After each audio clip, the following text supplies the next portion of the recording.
বিভিন্ন সময়ে এই জিসান মিয়া প্রধান মেয়েটিকে বিয়ের প্রলোভন দেখিয়ে শারীরিক সম্পর্ক করে। এক পর্যায়ে মেয়েটি অন্তঃসত্ত্বা বা প্রেগনেন্ট হয়ে যায়, কনসেপ্ট করে। এরপরে জিসান মিয়া প্রধান মেয়েটিকে জোরপূর্বক বাচ্চা নষ্ট করার জন্য চাপ প্রয়োগ করতে থাকে। আপনারা জানেন যে গত 11 তারিখ রাত 8:30 ঘটিকায় দাউদকান্দি থানা এলাকায় বাংলাদেশ ছাত্র শিবিরের কেন্দ্রীয় নেতা, যার পদবি সহকারী আন্তর্জাতিক বিষয়ক সম্পাদক মোহাম্মদ জিসান মিয়া প্রধান নিখোঁজ হন মর্মে পরের দিন অর্থাৎ 12/6/2026 তারিখ দাউদকান্দি থানায় এসে তার পক্ষে মোহাম্মদ রাসেল আহমেদ একটি জিডি করেন, নিখোঁজ জিডি করেন।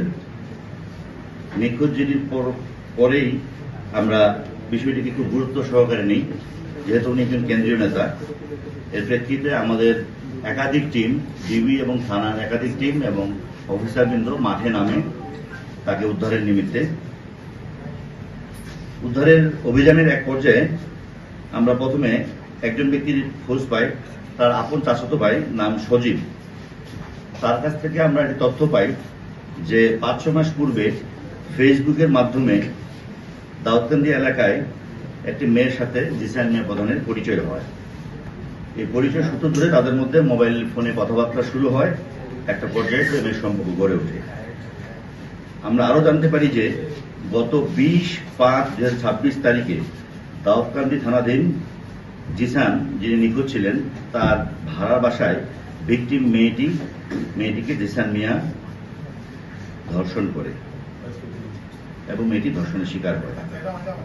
পরবর্তীতে বিভিন্ন সময়ে এই জিসান মিয়া প্রধান মেয়েটিকে বিয়ের প্রলোভন দেখিয়ে শারীরিক সম্পর্ক করে। এক পর্যায়ে মেয়েটি অন্তঃসত্ত্বা বা প্রেগনেন্ট হয়ে যায়, কনসেপ্ট করে। এরপরে জিসান মিয়া প্রধান মেয়েটিকে জোরপূর্বক বাচ্চা নষ্ট করার জন্য চাপ প্রয়োগ করতে থাকে, না হলে মেয়েটিকে মেরে ফেলার হুমকি প্রদান করে। এক পর্যায়ে মেয়েটি জানের ভয়ে বাচ্চা নষ্ট করতে রাজি হন। এরপরে জিসান মিয়া তার পূর্ব পরিচিত ঘনিষ্ঠ জনৈক সেকেন্দার আলী ফার্মেসি দোকান করে তার দোকান হতে বাচ্চা নষ্ট করার ট্যাবলেট ক্রয় করে ভিকটিম মেয়েটিকে খাওয়ায়। 2-3 দিন পর বাচ্চা নষ্ট হওয়ার ওষুধ সেবনের ফলে ভিকটিম মেয়েটির প্রচন্ড রক্তক্ষরণ হয়। এই বিষয়টিও মেয়েটি জিসানকে জানায়। এরপরে জিসান একই ফার্মেসি থেকে তার স্বাস্থ্য সচিবকে দিয়ে ব্লিডিং বন্ধের জন্য ওষুধ ক্রয় করে মেয়েটির বাড়িতে পৌঁছে দেয়। রক্তক্ষরণ বন্ধ হওয়ার পর মেয়েটি জিসানকে বিয়ের জন্য চাপ প্রয়োগ করে। তারই ধারাবাহিকতায় গত 12/6/2026 তারিখ, যেদিন উনি নিখোঁজ হয়, ওই দিন বিয়ে করার সম্মতি দেয় এবং বিয়ে করার জন্য নির্ধারিত তারিখ ছিল। বিয়ে করার তারিখ ছিল, কিন্তু বিয়ে না করে সে আত্মগোপনে চলে যায়। কারণ 11 তারিখ রাত 8টার পর যে বিয়ে করবে এই কথাবার্তা হয়, এটা আমরা মোবাইল প্রযুক্তির মাধ্যমে আমাদের কাছে অনেকগুলো মেসেজ আছে, আমরা পেয়েছি মেয়েটির মোবাইল থেকে। পরে তাকে গতকালকে আমরা যে জায়গা থেকে উদ্ধার করি, আমাদের ডিবি টিম, আমরা যখন জিসানের বাবা মাকে এবং তার ভাইকে দাউদকান্দি থানায় নিয়ে আসি যে ঘটনা তো এরকম, আসলে উনি তো নিখোঁজ না, উনি কি আত্মগোপন, আপনারা জানেন। তার কিছুক্ষণের মধ্যেই তারাই বলছে যে তাদের ভাই, জিসানের যে ভাই, সে বলছে লাকসামে পাওয়া গেছে।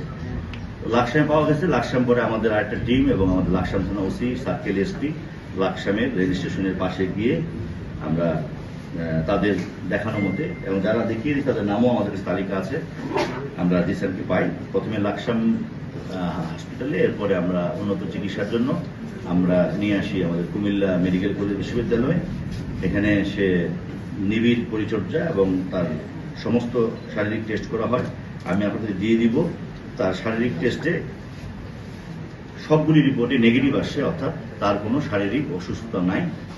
সে আত্মগোপনে ছিল, নিজেই সে আত্মগোপনে গেছে। তাকে কোনো ধরনের তার শরীরে ডাক্তারের রিপোর্ট অনুযায়ী, আমার কাছে রিপোর্টটি আছে, আমি দিয়ে দিব অনুযায়ী, তার কোনো শারীরিক সমস্যা নাই, সে সুস্থ।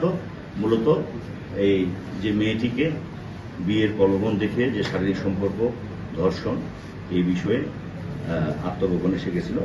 এইটা তো আমার না, মেয়েটি যেইভাবে আমাদের বলা আছে, অভিযুক্ত যেই ভাষায় অভিযোগ দিবেন সেই ভাষায় মামলা রজ্জু হবে। আমি বলতেছি, আবার পরিষ্কার করছি, 5-6 মাস পূর্ব থেকে পরিচয়ের মাঝখানে কতবার শারীরিক সম্পর্ক হয়েছে সেটা এত নিবিড় প্রশ্ন মেয়েটিকে করার মতো অবস্থা ছিল না। মেয়েটি লিখেছে সর্বশেষ, এখানে যেটা লেখা আছে যে 20 বা 26 তারিখে দাউদকাদের থানায়